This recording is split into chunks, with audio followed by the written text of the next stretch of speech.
Hey, this is Chuck from Monocoque Metalworks.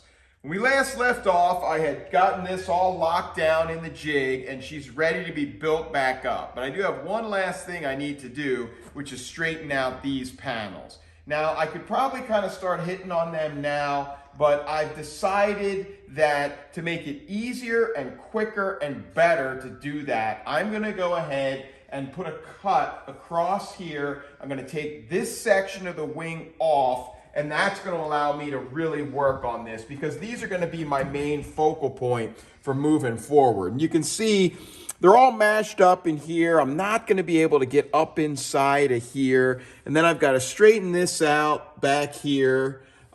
Same thing on the other side. I've got some wrinkles there, and then that back corner is all screwed up. Now, what I've done in the past is I've used this hole, which is just kind of like a jigging hole, and I've dropped the tape straight down to the frame table and then use that to make sure that these things are in the right spot. We did another car that was a lot like this a few years ago.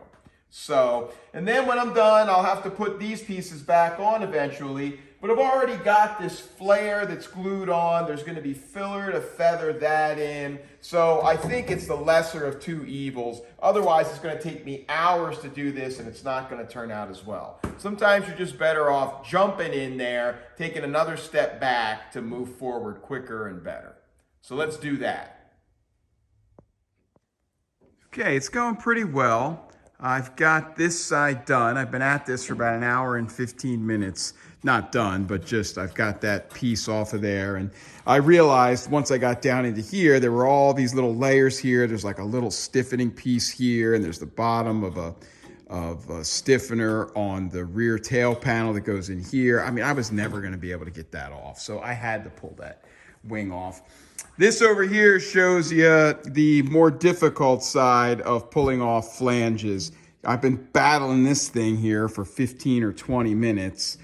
And, you know, there's still something in there that's holding it kind of down in there somewhere. And you can see I've been grabbing it and pulling on it with channel locks and trying. It's tough here because, you know, this thing's just kind of out in the open, so I can't really wail on it. But I'll get it. And then, you know, you got to get this little chunk down in here that needs to come off.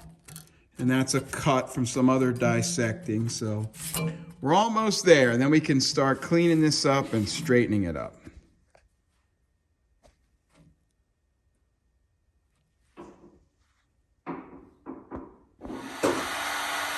All right. I got to get all this paint off of here so I can hammer and dolly it. And I got to strip it. This is a neat trick here. You just use a heat gun and a razor blade to just scrape it off. Now, again, this is working easy because this is a race car. It's been blasted down bare in the past, and it's just got a thin coat of etch primer on it and then a thin coat of paint. Paint weighs a lot. So on a race car, you try to keep it down. And that's why we've got a real thin coat here. But you just use a heat gun and a razor blade. Sometimes you can use a wire brush. I didn't get this heated up yet enough. Hang on. Just heat this up. And then in the, you know, curvier parts, the razor blade works great on the flat parts. On the curvier parts, a wire brush will do the trick. See that? And you're heating up the metal, but you're not getting it hot enough to screw it up or warp it.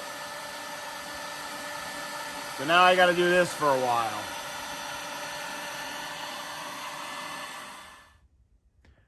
All right, I got all the paint stripped off. I'm a little embarrassed to say how long that took, but you know, this stuff just takes time. So that's all stripped off. And I have straightened out this side. It is not perfect. It's still a little wiggly. So you look down here, this little plate here, you can see that it's got a little bend here at the end, and I might mess around with that a little bit. And then you can just see kind of in general, it's just a little wiggly. And I'm now remembering that on the last car I did like this, on the one side that was really bad, we cut this bottom piece off. And then we bent up a new one and I spot welded it along here. So you could just barely see like a little seam in here, but the bottom was straight and perfect. But you got to remember, this is a race car. And, you know, it may get hit again. So I've done a lot of hammer and dolly in here and down in here. There was a bunch of problems. I've kind of smoothed that out. This, you saw this was all mangled up. I've got that about where it needs to go. And now I need to do this side. And so you can see what I'm starting with here. It's got a pretty major bend. And that's going to be tough to straighten out, you know, with this hole here. That's why it was easy to stretch right there. And then we've got to straighten some of this out and then get this taken care of. So let's go ahead and do that side now. Probably be about an hour. It took me about an hour to hammer and dolly this side.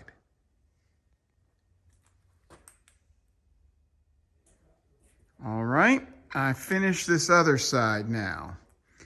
And you can see it is straightened out. I actually did have to do some cutting and welding down in there because there was a lot of stretch in that little ridge down here that holds the boot floor.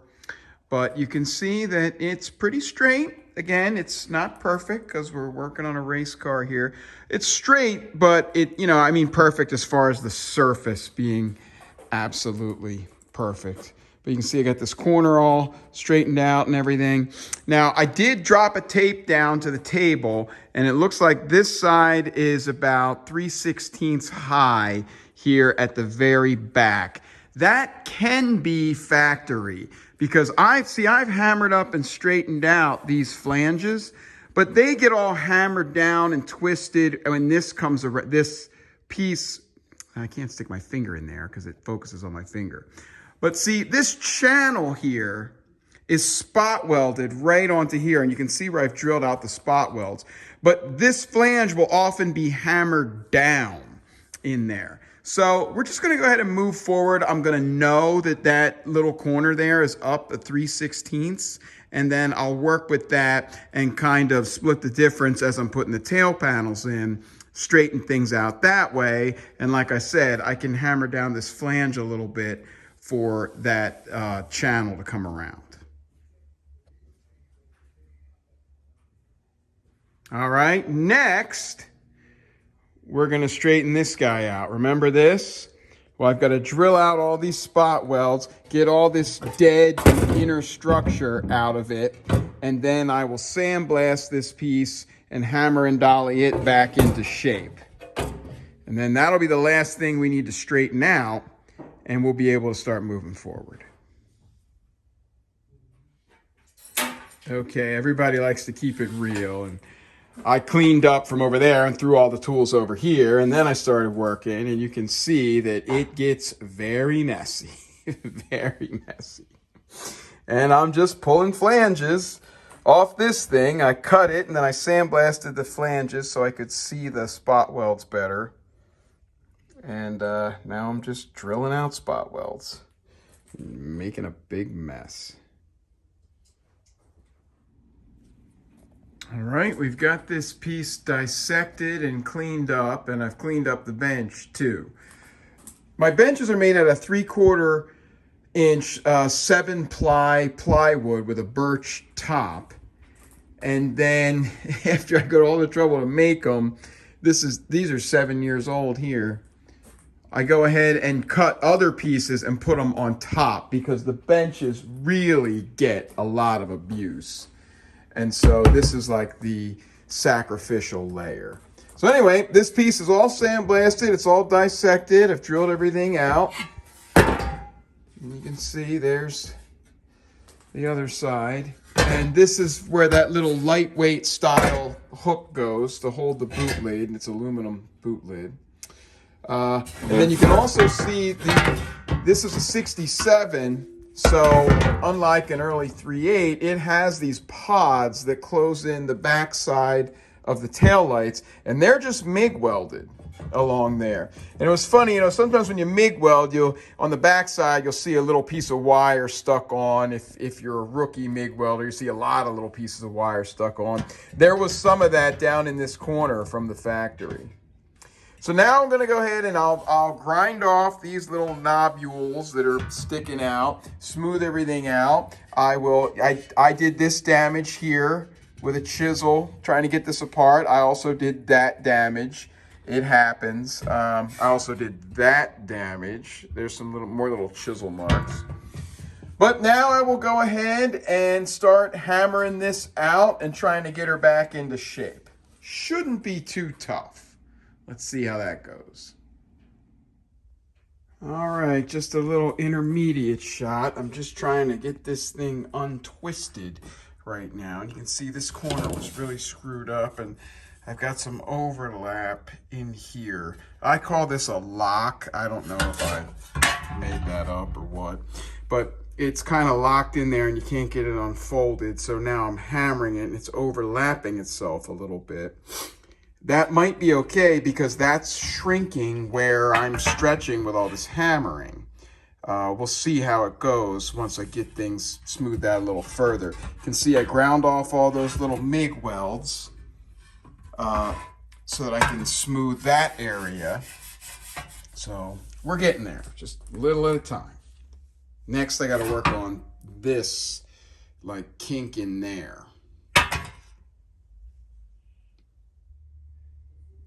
Well, there are a lot of things I can fix, and there are a lot of things I have fixed that were pretty bad. But it looks like this rear lower tonneau panel is not going to be one of them. This is the panel from this car here.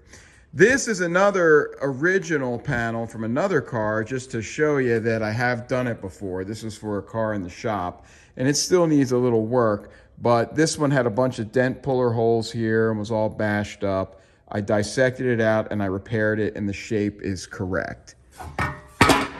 This is the one we've been working on, and as you can see, I started to get drastic, and a lot of this was just playing after I realized I'm not going to be able to make it. What happened was, just like up here where we got a lot of stretch here where it pulled and stretched, and I had to cut in there to pull it back together, and that was a quick little cheat that worked out pretty well. There was a ton of stretch in here, so it had really stretched this a lot. So it was going to take a bunch of these, and at that point, that's just ridiculous. We are able to make this panel, and so that's what we are at this morning. Brent has started to put this together. He's probably a little better than I am at some of this work, especially with the complicated bead roller work that we're going to need here. And so there you can see he's already cut this out and English wheeled it, and now we are getting ready to do that. And he's handing me over here. We also do these for coupes. So this one is for a Series 1 Roadster. It's going to go onto this car. And this one right here is for a Series 1 coupe, and it's going out with an order. So whatever you need, call us. We'll make it. All right, we're getting closer and closer to putting this thing back together. As you can see, we have a lot of panels ready now. There's that rear lower tonneau, and it's got the edge turned into it there for that license surround area chrome, although this car won't have that. We turned up this edge here. Brent liked to have the edge on there to kind of get everything shaped, but we will hammer that back down because this car is going to have a smooth tail without the bumper seam.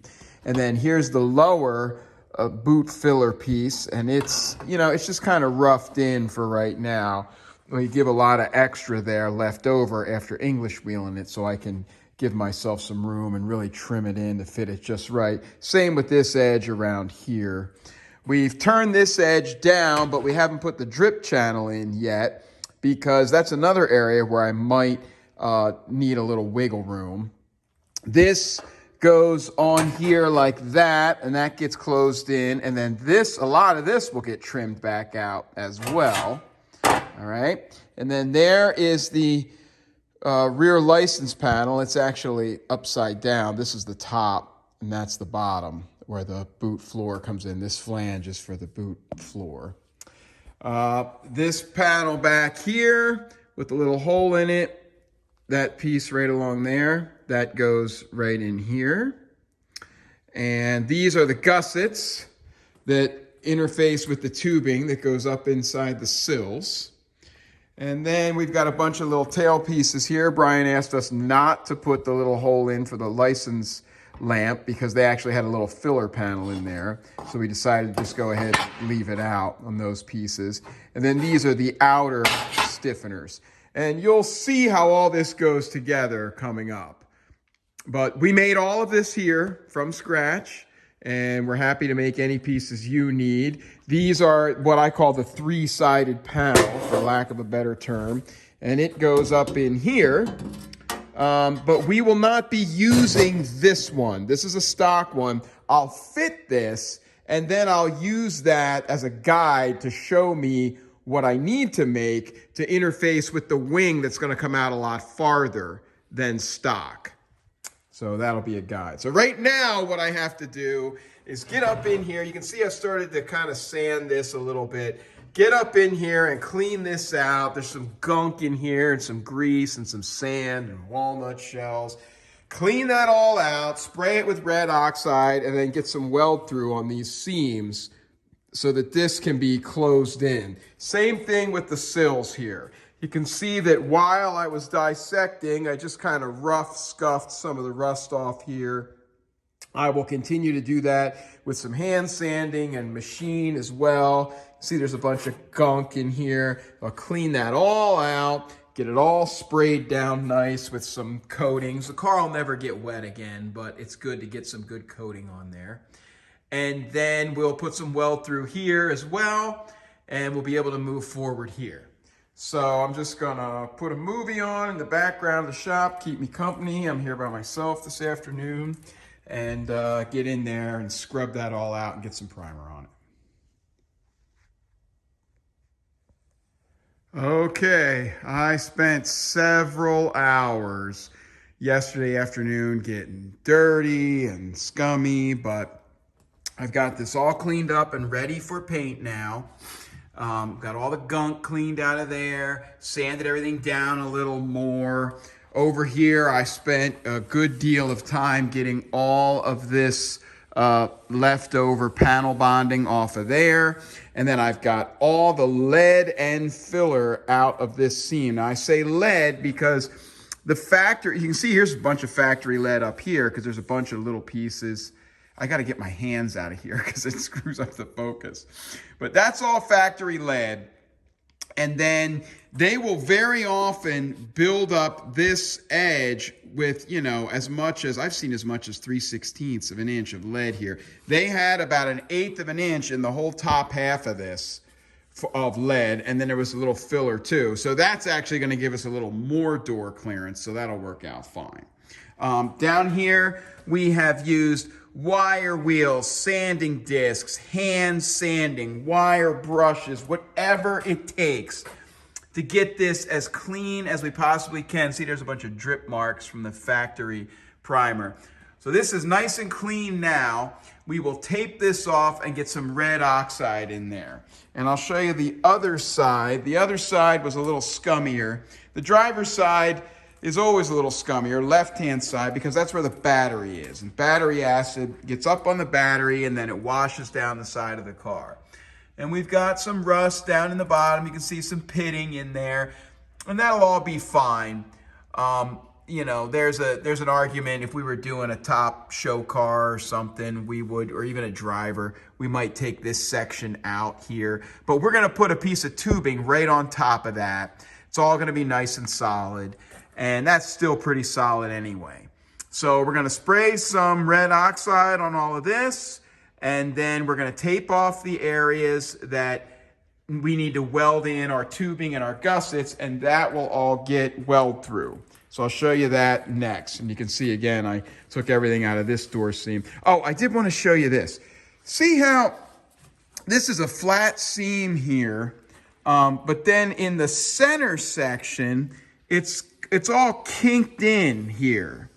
We see this all the time, and I'm convinced that what this is, it's definitely from the factory.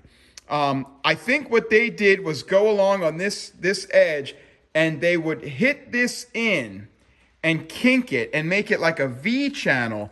And by doing that, let's say this thing was this big. by kinking it in, it goes like this, and it pulls that outer edge in. See? Kink, kink, kink, pulls that outer edge in. And so if this wing was proud of the door, they would just go along and bop, bop, bop, bop, bop, and then they're not putting any marks in here. They're not bashing this up at all. And then now the door fits a little tighter. And we see that to some degree on almost every one of those seams. Okay, I've got to clean these up now, just like I did with the part of the wing that's still on the car. These are those little sections of the wing that I cut off to let me straighten out that inner boot side better. So I'll go ahead and use a torch to help me melt this, oh, I can't think of the words today, panel bonding off, and there's a little filler and all that. So I'll scrape this all off, and I'll probably throw these in the sandblaster to clean them up. And then we'll move forward with these. Need everything to help you put it all back together. Well, they're all done. Everything's scraped off, and I got them sandblasted too. So it takes a little time, but it's well worth it to have something clean and nice to deal with and be able to know what you're working with and not have to work around a bunch of junk. So, although it kind of looks like junk, but don't worry, we're going to turn it back into something good. Okay, just a quick shot showing you the masking tape. There's a lot of taping to do. You want to tape off everywhere that you're going to be attaching something. And I put the red oxide everywhere else.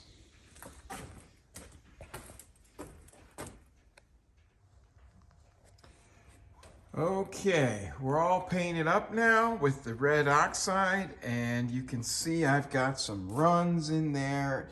It's been about an hour and a half, so it's not quite dry yet. I'll probably just finish it off with a heat gun a little bit. But there it is. Now, people are always asking me what I use for red oxide. And this might not even be red oxide. This is what I use. And I'm sure I'm going to get a hard time from a lot of people about this. But it sticks, and it works, and it holds up great. Not saying use it as a base coat for any kind of paint job or anything, although it does work great for that with other Rust-Oleum products.